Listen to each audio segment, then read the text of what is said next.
Assalamualaikum and welcome back to our video lecture series of class 10 mathematics, and in this series we have started chapter number 19 matrices and determinants, and currently we are on exercise 19.1. Student last video के अंदर हमने इसके 3 questions को attempt किया था और उससे related जो हमारे पास बेसिक कॉन्सेप्ट्स थे, जो बेसिक टर्मिनोलॉजीज थी, उन्हें डिस्कस किया था। और आज इस वीडियो के अंदर हम डिस्कस करने वाले हैं arithmetic operations on matrices. Arithmetic operations का मतलब हमारे पास ये है कि अगर हमारे पास दो मैट्रिक्स मौजूद हैं, दो मैट्रिसेस अगर मौजूद हैं, तो उन्हें हम ऐड कैसे करते हैं, सब्ट्रैक्ट कैसे करते हैं, एंड मल्टीप्लिकेशन उनमें कैसे परफॉर्म होगी। मैं यहाँ पे डिवीजन से रिलेटेड अभी डिस्कस नहीं कर रहा, ठीक है, और ना ही आगे फर्दर वीडियोस के अंदर हम डिवीजन को डिस्कस करेंगे। डिवीजन हमारे पास जब भी आएगा तो उसे हम किस तरीके से डील करेंगे वो हम लास्ट में डिस्कस करेंगे in our next couple of videos. अभी फिलहाल हमें ये बात करनी है कि भाई हमें ऐड, सब्ट्रैक्ट एंड मल्टीप्लाई कैसे करना है और कब कब करना है। मतलब कुछ ऐसे सिनेरियोज भी होंगे जहाँ पे हम मैट्रिसेस को ऐड नहीं कर सकेंगे, जिस तरीके से हम यहाँ पे देखते हैं इन अलजबरा कि अगर आपके पास लिखा हो 2x प्लस 3a, तो हम जानते हैं कि ये दोनों वैल्यूज आपस में ऐड नहीं हो सकती। क्यों नहीं हो सकती? क्योंकि ये जो दोनों हैं ये अनलाइक टर्म्स है ना, ये दोनों लाइक टर्म्स नहीं है। मतलब इसके साथ जो वेरिएबल है वो x आ रहा है और इसके साथ वेरिएबल a आ रहा है, तो ये अनलाइक टर्म्स है, ये ऐड नहीं हो सकते। ठीक है, तो इसी तरीके से कुछ हमारे पास रूल्स हैं, कुछ लॉज यहाँ पे डिफाइंड है पहले से, जो कि हमें बताती है कि भाई हम कब दो मैट्रिसेस को ऐड और सब्ट्रैक्ट कर सकते हैं। वो तो रूल्स अलग है, और जो रूल मल्टीप्लिकेशन का वो इंटायरली डिफरेंट रूल है। तो सबसे पहले तो हम बात करते हैं एडिशन एंड सब्ट्रैक्शन की। ठीक है भाई, तो एडिशन या सब्ट्रैक्शन से पहले स्टूडेंट हमें ये याद होना चाहिए कि ऑर्डर ऑफ अ मैट्रिक्स क्या होता है ना भाई। हमने लास्ट वीडियो के अंदर डिस्कस किया था ऑर्डर ऑफ अ मैट्रिक्स को, तो अगर वो वीडियो आपने नहीं देखी तो लाजमी आप वो वीडियो देखें। मैं ऊपर आई कार्ड में उसका लिंक लाजमी मेंशन करूंगा। स्टूडेंट्स, उसमें हमने देखा था कि अगर हमारे पास एक मैट्रिक्स बना हुआ है 1 2 3 एंड यहाँ पे हम 5 गेट कर लेते ताकि थोड़ा डिफरेंट हो जाए, है ना। तो ये जो हमारे पास मैट्रिक्स है ये ऑर्डर 2 by 2 का मैट्रिक्स है, और अगर हम इस मैट्रिक्स के अंदर ऐड करना चाहें एक दूसरा matrix which is of different order, मतलब यहाँ पे मैंने इसका ऑर्डर जो रख रहा हूँ मैं इसमें जस्ट एक कॉलम में लिख रहा हूँ इस तरीके से, ठीक है। इसका ऑर्डर क्या हो गया स्टूडेंट्स? इसका ऑर्डर हो गया 2 by 1 का ऑर्डर। तो ये दोनों मैट्रिसेस आपस में ऐड नहीं हो सकते। They can never be, they can never add. सही है, ये आपस में ऐड नहीं हो सकते। क्या ये सब्ट्रैक्ट हो सकते हैं सर? नहीं भाई, ये सब्ट्रैक्ट भी नहीं हो सकते। मतलब हमें एडिशन एंड सब्ट्रैक्शन परफॉर्म करने के लिए दोनों मैट्रिसेस को क्या बनाना है, उनका ऑर्डर सिमिलर रखना है। अगर ये 2 by 2 का है तो इसके सामने जो ऐड करने के लिए हम दूसरा मैट्रिक्स लेकर आ रहे हैं वो भी 2 by 2 का ही मैट्रिक्स होना चाहिए। ठीक है, तो एग्जाम्पल लेते हैं भाई। अब हम यहाँ पे हमने कहा हमारे पास एक मैट्रिक्स है 3 - 5, ठीक है, और दूसरा हमने यहाँ पे मैट्रिक्स गेट किया विच इज़ 1 and 4, और मैं इन दोनों मैट्रिक्स को ऐड करवाना चाहता हूँ। तो स्टूडेंट्स यहाँ पे आप देख सकते हो ये 2 by 1 का मैट्रिक्स है, ये भी 2 by 1 का मैट्रिक्स है, तो ये आपस में ऐड हो सकते हैं। तो ऐड करने का तरीका हमारे पास क्या होगा स्टूडेंट्स? यहाँ पे इसका जो फर्स्ट एलिमेंट है वो है 3 और इसका जो एलिमेंट है 1, तो हम यहाँ पे सेम एलिमेंट्स को फिलहाल ऐड करेंगे, ठीक है। तो 3 + 1 हो जाएगा, फिर -5 एंड +4, सही है। तो ये ऐड हो गया, हमारे पास क्या बनेगा? 3 + 1 विल बिकम 4, -5 + 4 विल बिकम -1। ठीक हो गया। तो यहाँ पे जब हमें ऐड करना था तो हमने यहाँ पे किस तरीके से ऐड किया स्टूडेंट्स? जो हमारे पास कॉरेस्पॉन्डिंग एलिमेंट्स है, मतलब ये एलिमेंट इस एलिमेंट से होगा, ये एलिमेंट इस एलिमेंट से ऐड होगा। अच्छा, अगर मेरे पास इस तरीके से हो 2 3 5 1 2 एंड 4, और इसके सामने हमने यहाँ पे लिख दिया ऐड में, एडिशन में 0 8 2 -4 3 एंड 0। ठीक है, अब मुझे इन दो मैट्रिसेस को ऐड करना है। ठीक है, इन दो मैट्रिसेस को मुझे अगर ऐड करना है तो मुझे सिमिलर एलिमेंट्स को ऐड करना पड़ेगा, मतलब 2 एंड 0 ये दोनों ऐड होंगे। तो 2 + 0 मैं यहाँ पे डायरेक्ट कर रहा हूँ। ठीक है, 2 + 0 मेरे पास 2 बन गया, ये 3 और ये 8 ऐड होगा तो 3 + 8 स्टूडेंट्स हमारे पास हो जाता है 11। 5 एंड 2 विल बी एडेड तो दिस विल बिकम 7। 1 एंड -4 को ऐड करें तो यहाँ पे स्टूडेंट्स 1 + -4 तो ये हो जाएगा 1 - 4 मतलब -3, तो यहाँ पे -3 लिखेंगे। सही है, 2 एंड 3 को ऐड करें तो ये 2 + 3 विल बिकम 5। 4 + 0 तो स्टूडेंट्स 4 आता है। ठीक है, 7 है, तो ये हमारे पास ऐड होके आंसर आ रहा है। क्लियर है स्टूडेंट्स यहाँ तक आई होप। ठीक है, अब एक एग्जांपल हम सब्ट्रैक्शन की भी देख लेते हैं, ऑल्दो सब्ट्रैक्शन भी हमारे पास सिमिलर इसी तरीके से होगा। ठीक है, तो यहाँ पे हम देखते हैं भाई, इन्हीं दो मैट्रिसेस को मैं फिलहाल जो है वो सब्ट्रैक्ट कर रहा हूँ, तो इनको मैं कॉपी कर लेता हूँ, ज़्यादा बेहतर है ना। इसे मैंने यहाँ से कॉपी कर लिया और यहाँ पे पेस्ट कर देते हैं।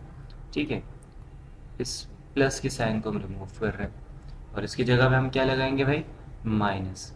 सही है स्टूडेंट्स, तो अब सब्ट्रैक्ट करना है तो 2 - 0, तो स्टूडेंट्स ये 2 - 0 तो 2 ही आएगा। 3 - 8 करें तो स्टूडेंट्स 3 - 8 का मतलब -5। 5 - 2 तो ये बनेगा 3। 1 -4 है तो इसे यहाँ पे ज़रा रफ वर्क के अंदर देख ले हम, तो ये हो जाएगा 1 - प्लस तो प्लस का 4, मतलब ये प्लस का 5 आ रहा है ना, तो यहाँ पे हम प्लस का 5 लिखेंगे। ठीक हो गया, फिर 2 - 3 तो दिस विल बिकम -1 एंड 4 - 0 तो ये अगेन हमारे पास 4 आएगा। तो सब्ट्रैक्शन हमारे पास कुछ इस तरीके से परफॉर्म हो रही है। क्लियर है, तो addition and subtraction, I hope इसके अंदर सारे स्टूडेंट्स को क्लियर होगा कि किस तरीके से वर्क करना है ना। बस एक आपने छोटा सा रूल याद रखना है कि order of both the matrix which are being added और सब्ट्रैक्टेड मस्ट बी सेम, उनका ऑर्डर सिमिलर होना चाहिए। अगर सिमिलर नहीं है तो वो ना ऐड हो सकते हैं ना वो सब्ट्रैक्ट हो सकते हैं। अब जरा बात करते हैं हम किसकी, मल्टीप्लिकेशन की, कि व्हेन कैन वी मल्टीप्लाई 2 और मोर मैट्रिसेस। ठीक है, तो मल्टीप्लिकेशन की बात करते हैं, मल्टीप्लिकेशन ऑफ 2 मैट्रिसेस। सही है, पहले 2 की बात कर रहे हैं। सही है, इसी 2 को हम एक्सपेंड करके 3 या 4 पे लेके जा सकते हैं। तो स्टूडेंट सपोज करें आपके पास एक मैट्रिक्स है ए एंड एक आपके पास मैट्रिक्स दिया हुआ है बी। सही है, इस ए का जो ऑर्डर है हमारे पास, ये ऑर्डर होगा, सपोज कर लेते हैं x × y ऑर्डर है, और b का जो ऑर्डर है वो है n/m का ऑर्डर। ये x/y है और ये n/m का ऑर्डर है। तो अगर मैं कहता हूं कि मेरे पास a और b को मुझे मल्टीप्लाई करना है, याद रखें ये a and b both are matrices, तो इसके लिए कुछ रूल है, कुछ शर्तें हैं। वो शर्तें ये हैं कि कॉलम ऑफ सेकंड मैट्रिक्स, है ना, या कॉलम को ना लिखे हम नंबर ऑफ कॉलम लिखते ज़्यादा बेहतर है, number of column of second matrix. ठीक है, अच्छा सेकंड मैट्रिक्स कौन सा है हमारे पास, देखिए यहाँ से हम देखेंगे सेकंड मैट्रिक्स, ऊपर से नहीं देखना, जहाँ पे आप मल्टीप्लिकेशन कर रहे हैं ना वहाँ पे आपने देखना है। तो सेकंड मैट्रिक्स का मतलब है हमारे पास मैट्रिक्स बी। सही है, तो इस मैट्रिक्स के अंदर जो नंबर ऑफ कॉलम्स आ रहे हैं उन्हें काउंट करेंगे हम। सही है, ये बराबर होना चाहिए, number of columns of second matrix ये बराबर होना चाहिए number of Ross in first matrix के, इन फर्स्ट मैट्रिक्स। अगर ऐसा है तब ही सिर्फ और सिर्फ हम क्या कर सकते हैं, दो मैट्रिसेस को आपस में मल्टीप्लाई करवा सकते हैं। सही है, क्या रूल है स्टूडेंट्स हमारे पास, number of column of second matrix बराबर होना चाहिए number of rows in first matrix के। ठीक है, एक एग्जांपल इसकी लेते हैं। सबसे पहले तो एक इजी सी एग्जांपल हम ले रहे हैं, 1 4 3 एंड 2। ठीक है, और दूसरा हम यहाँ पे मैट्रिक्स लिख रहे हैं, सपोज कर लें 0 -1 2 एंड 0। सही है, अब मुझे अगर इन दोनों मैट्रिसेस को आपस में मल्टीप्लाई करवाना है, इसको 0 ना करते हुए अगर मैं 8 कर दूँ तो ज़्यादा बेहतर रहेगा, है ना। अच्छा जी, अब मुझे इन दोनों मैट्रिसेस को मल्टीप्लाई करवाना है, तो मुझे ये देखना होगा क्या number of column of second matrix, यानी कि ये जो हमारे पास मैट्रिक्स आ रहा है इसके नंबर ऑफ कॉलम्स कितने हैं भाई, इसके नंबर ऑफ कॉलम्स है हमारे पास 2, और number of columns number of rows of first matrix, तो number of rows in first matrix students ये भी हमारे पास कितने हैं, 2 हैं।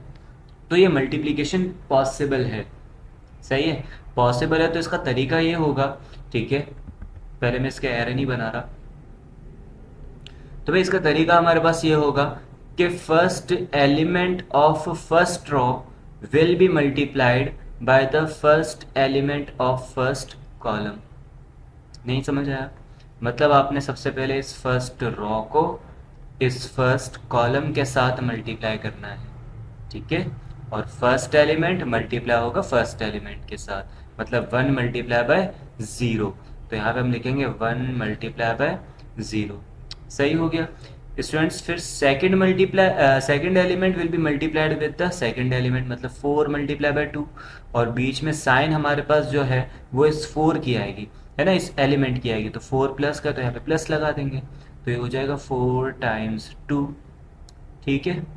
फिर हमारे पास होगा second row multiply by, sorry, फिर हमारे पास होगा first row multiply by second column, है ना। देखिए हमने फर्स्ट रो को फर्स्ट कॉलम से मल्टीप्लाई कर दिया, अब मुझे फर्स्ट रो को सेकंड कॉलम से मल्टीप्लाई करना है, लेकिन थोड़ा स्पेस दे के लिखना है ये, है ना, यहाँ पे हम थोड़ा गैप दे देंगे, मतलब यहाँ पे फर्स्ट एलिमेंट मल्टीप्लाई होगा फर्स्ट एलिमेंट के साथ, तो 1 मल्टीप्लाई बाय -1, सही है, मैंने गैप दिया है, तो आप देख सकते हैं इस 1 की साइन प्लस थी, वो प्लस मैंने शो नहीं की, सही है। फिर 4 मल्टीप्लाई होगा 8 के साथ, तो 4 की साइन प्लस है तो लगा देंगे मल्टीप्लाई बाय 8। सही हो गया स्टूडेंट्स यहाँ तक। फिर हमने क्या करना है, सेकंड रो की तरफ आएंगे, second row multiply by second first column, तो 3 मल्टीप्लाई बाय 0 यहाँ पे लिखेंगे, 3 multiply by 0 and plus 2 multiply by 2, ठीक है। Then second row multiply by second column, मतलब 3 मल्टीप्लाई बाय -1, तो यहाँ पे आ जाते हैं भाई 3 मल्टीप्लाई बाय -1 और 2 मल्टीप्लाई बाय 8, तो प्लस का 2 मल्टीप्लाई बाय 8। सही हो गया स्टूडेंट्स यहाँ तक, तो ये हमारे पास आ गया, सही है। अब इससे बस हमें क्या करना है, एक्सपेंड करना है, सॉल्व करना है, ठीक है, थोड़ा सिंप्लीफाई करेंगे। 1 0 ज़ा तो स्टूडेंट 0 होगा, 4 2 ज़ा 8, ठीक है, 1 इंटू -1 तो ये माइनस का 1 आएगा, 4 8 ज़ा 32, 3 0 ज़ा 0 एंड 2 2 ज़ा 4, 3 इंटू -1 तो माइनस का 3 एंड 2 इंटू 8 तो दिस विल बिकम 16। सही हो गया स्टूडेंट्स। फर्दर इस वैल्यू को हम यहाँ पे सॉल्व कर लेते हैं, तो 0 + 8 तो 8 आएगा, -1 + 32 तो प्लस का 31, 0 + 4 तो ये आ जाता है 4, -3 + 16 तो दिस विल बी +13। तो देखिए हमारे पास ये जो दो मैट्रिक्स मौजूद थे, इनको जब हमने मल्टीप्लाई किया तो आंसर किस तरीके से आ रहा है, 8 31 4 एंड 13। मैट्रिक्स मल्टीप्लिकेशन का हरगिज़ ये मतलब नहीं है कि हर एलिमेंट उसके कॉरस्पॉन्डिंग एलिमेंट से मल्टीप्लाई होगा, मतलब 1 multiply by 0, 4 multiply by -1, 3 multiply by 2 and 2 multiply bye 8। ये कतई ही इसका मतलब नहीं है ना, ये इसका एल्गोरिथम नहीं होता। क्लियर हो गया, तो मैं इसको यहाँ से रिमूव कर रहा हूँ, ठीक है। तो ये तो हमारे पास 2/2 के लिए था। अब मुझे पता है अगर आपके पास थोड़ा मैट्रिक्स इंक्रीज हो जाए, 3/3 का अगर मैट्रिक्स आ जाए, फिर आप कैसे मल्टीप्लाई करेंगे, ठीक है। तो उसे ज़रा हम देखते हैं, और उसके लिए एक एग्जाम्पल बुक से ही हम गेट कर लेते हैं। तो भाई अब यहाँ पे हमारे पास ए और बी दो मैट्रिसेस हैं, दोनों 3/3 मैट्रिक्स हैं, ठीक है। अब इनको मल्टीप्लाई करना है, तो यहाँ पे चेक करना होगा कि नंबर ऑफ कॉलम्स, अच्छा पहले यहाँ पे मैं लिख दूँ कि ए मल्टीप्लाई बाय बी हम परफॉर्म कर रहे हैं, तो number of column of second matrix, मतलब यहाँ पे 3 है, and number of column of first matrix, तो ये हमारे पास 3 है, तो मल्टीप्लिकेशन पॉसिबल है ना। तो यहाँ पे मल्टीप्लाई करवाएंगे हम, कैसे मल्टीप्लाई करेंगे स्टूडेंट्स, अब इसको ज़रा देखिएगा, ठीक है। तो यहाँ पे मल्टीप्लाई करने के लिए फर्स्ट रो, ये फर्स्ट रो है, ये मल्टीप्लाई होगी फर्स्ट कॉलम के साथ, है ना भाई।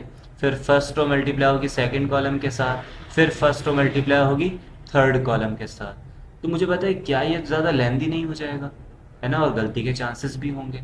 तो इसका एक आसान तरीका मैं स्टूडेंट्स को रेकमेंड करता हूँ।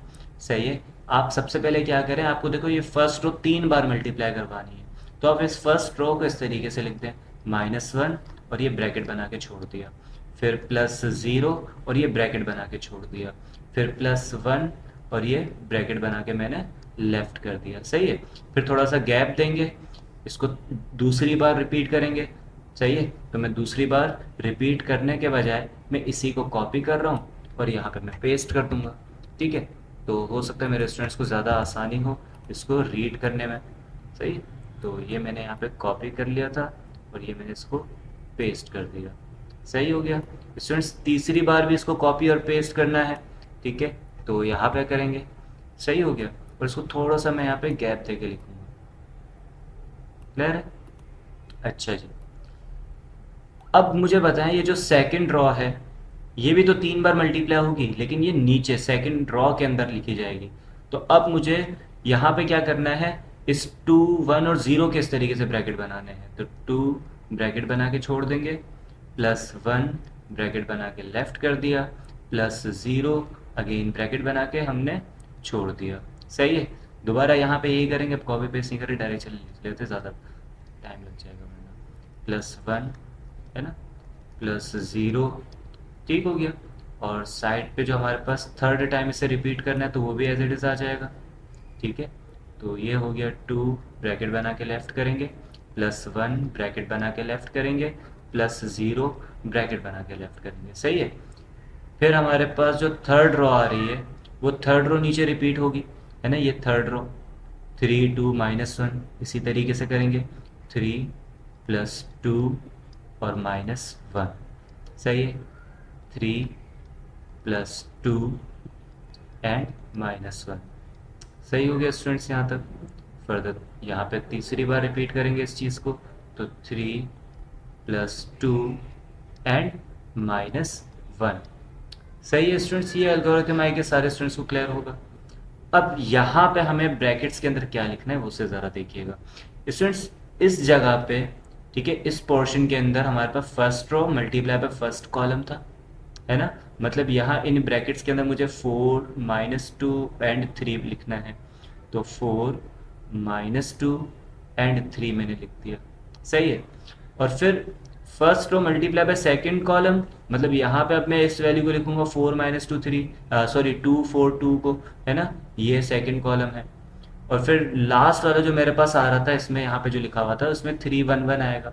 सही है, तो अभी फिलहाल इन ब्रैकेट्स को सॉल्व करने के बजाय मैं नीचे आ रहा हूँ यहाँ पर, है ना, मतलब सेकंड रो पहले किससे मल्टीप्लाई होगी, फर्स्ट कॉलम से, तो मतलब नीचे जो हमारे पास यहाँ पे आ रहा है यहाँ पे यही ऊपर वाली वैल्यूज तो आ जाएगी, तो हम यहाँ पे लिख देंगे 4, -2 एंड 3, 4, -2 एंड 3।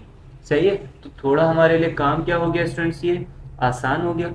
ठीक हो गया, अब यहाँ पे हम बात करें तो ये first row multiply by second column था, तो ये हो जाएगा 2, 4, 2, और इसी तरीके से नीचे रिपीट करेंगे 2, 4, 2, 2, 4, 2।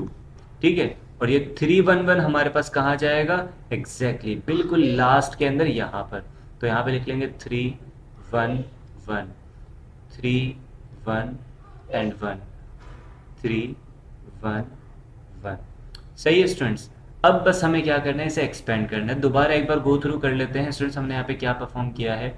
देखिए हम इस तरीके से चल रहे हैं ना, तो हमारे पास ये जो वैल्यूज हैं रॉस की ये रिपीट हो रही है ना, रॉ के अंदर चल रहे हैं तो रॉ रिपीट हो रही है।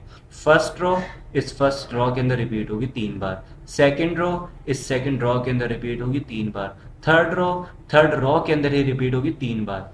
और फिर दूसरे मैट्रिक्स जिसमें कॉलम्स हैं, ठीक है, तो फर्स्ट कॉलम के अंदर रिपीट होगा, सेकंड कॉलम में, थर्ड कॉलम में। क्लियर है, तो आई गेस इससे ज्यादा इजी कुछ नहीं हो सकता, है ना।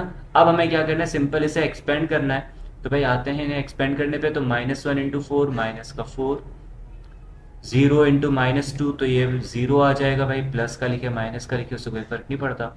1 इंटू 3 तो ये प्लस का 3, फिर -1 इंटू 2 तो -2, 0 इंटू 4 तो ये प्लस का 0, 1 इंटू 2 तो ये प्लस का 2 हो जाएगा।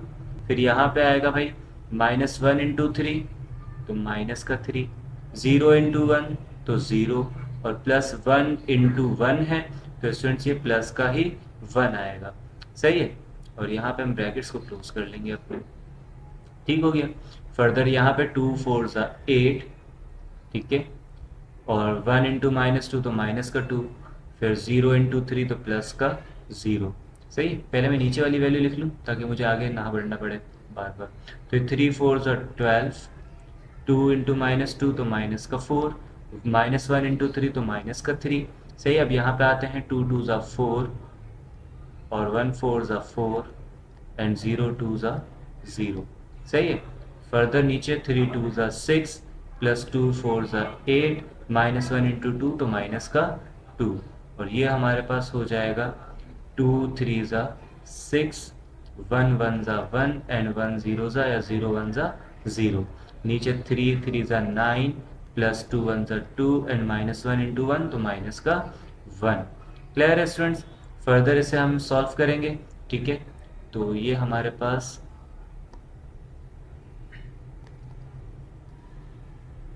-4 प्लस 0 तो माइनस का 4, -4 प्लस 3 तो ये माइनस का 1 आ जाएगा, -2 प्लस 0 तो -2, -2 प्लस 2 तो ये 0 बन जाएगा, तो 0 लिख देंगे खाली।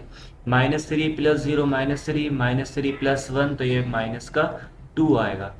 8 -2 स्टूडेंट्स ये 6 होता है, 6 में 0 ऐड करें तो 6 आता है, 4 प्लस 4 इसी तरीके से 8, 0 को काउंट करने की नीड नहीं है। और ये 6 प्लस 1 तो 6 हो जाएगा, 7 हो जाएगा, है ना, ये 7 होगा। फिर 12 -4 तो 8, 8 -3 तो स्टूडेंट्स ये 5 आ जाएगा। फिर 6 प्लस 8 तो ये हो गया 14, 14 -2 तो 12, 9 प्लस 2 11, 11 -1 10। सही हो गया। तो ये हमारे पास फाइनली दो मैट्रिसेस का मल्टीप्लिकेशन आ रहा है ना। दो मैट्रिसेस को हम किस तरीके से यहाँ पे मल्टीप्लाई करेंगे वो हमने रिप्रेजेंट कर दिया है। ठीक हो गया। तो आई गेस यहाँ तक सारे स्टूडेंट्स को क्लियर होगा। अब ज़रा मूव करते हैं हम बुक के क्वेश्चंस की तरफ। ठीक है, तो देखिए भाई, सबसे पहले तो यहाँ पे एडिशन से रिलेटेड बात हो रही है कि a प्लस सी, और यहाँ पे लिखा हुआ है कि इफ पॉसिबल, कि अगर ये पॉसिबल हो तो आप ऐड करें। तो देखिए, क्या a और c को ऐड किया जा सकता है? ऐड करने के लिए हमारे पास रूल क्या है कि ये दोनों के दोनों इनके ऑर्डर सेम होने चाहिए। तो यहाँ पे 2/2 का ऑर्डर है और यहाँ पर भी 2/2 का ऑर्डर है, मतलब ये सेम है, तो इनको ऐड कर लेंगे, है ना। तो a प्लस सी स्टूडेंट्स ये बन जाएगा, मैं डायरेक्टली वर्क कर रहा हूँ, 1 प्लस 2 करेंगे तो ये होगा 3, -1 प्लस 3 करेंगे तो ये बन जाएगा प्लस का 2, 0 -1 करेंगे तो माइनस का 1 एंड 1 प्लस 2 तो इट विल बी 3। सही है, तो ये हमारे पास a प्लस सी का आंसर हो गया। पार्ट 2 में देखें तो स्टूडेंट्स पार्ट 2 में हमसे कह रहा है a प्लस ई। तो देखिए a 2/2 है एंड e है 3/3, तो ये तो हमारे पास नॉट पॉसिबल होगा। सही, तो यहाँ पे लिखेंगे नॉट पॉसिबल। सही हो गया।